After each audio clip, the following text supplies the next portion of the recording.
Salam Fayyad est le nouveau représentant spécial des Nations Unies en Libye. L'ancien Premier ministre palestinien vient remplacer à ce poste l'Allemand Martin Kobler. Le nouvel émissaire a désormais la charge de participer aux négociations visant à mettre fin à la crise politique qui prévaut en Libye, 5 ans après la chute de l'ancien président Mouammar Kadhafi. En effet, le pays est toujours miné par les rivalités.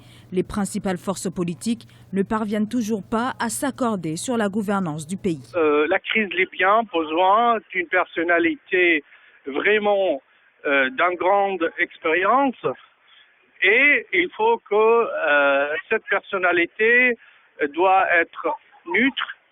Sinon, ce sera malheureusement comme Métry, comme Kobler, comme Bernardine Union, ce sera l'échec. Salam Fayyad était premier ministre palestinien et il a une certaine expérience internationale, pourquoi pas. Mais maintenant, on voit les Américains bloquent sa nomination. Les Américains ont le droit de veto. Cette nomination, qui rencontre le blocage des États-Unis, intervient au moment où des pourparlers sont en cours pour modifier l'accord politique négocié par les Nations Unies en 2015 et qui a conduit à la formation du gouvernement d'union nationale soutenu par la communauté internationale et dirigé par le Premier ministre Fayez al-Sarraj. Mais près d'un an après son installation, ce gouvernement n'est toujours pas parvenu à asseoir son contrôle sur l'ensemble du pays, notamment dans l'est de la Libye où domine le maréchal Khalifa Haftar. Il y a une vraie chance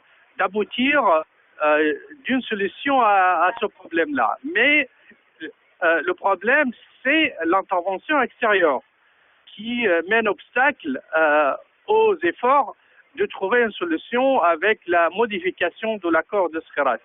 Et je parle de l'Italie qui toujours bloque la situation via faire des conditions de donner un rôle au chef de l'armée libyenne. Donc si cet obstacle est monté et surmonté, surtout on va trouver une solution. Comme chef de la mission des Nations Unies en Libye, Salam Fayyad hérite d'une des crises les plus complexes. En plus de la crise politique inextricable, se pose également la problématique du défi sécuritaire.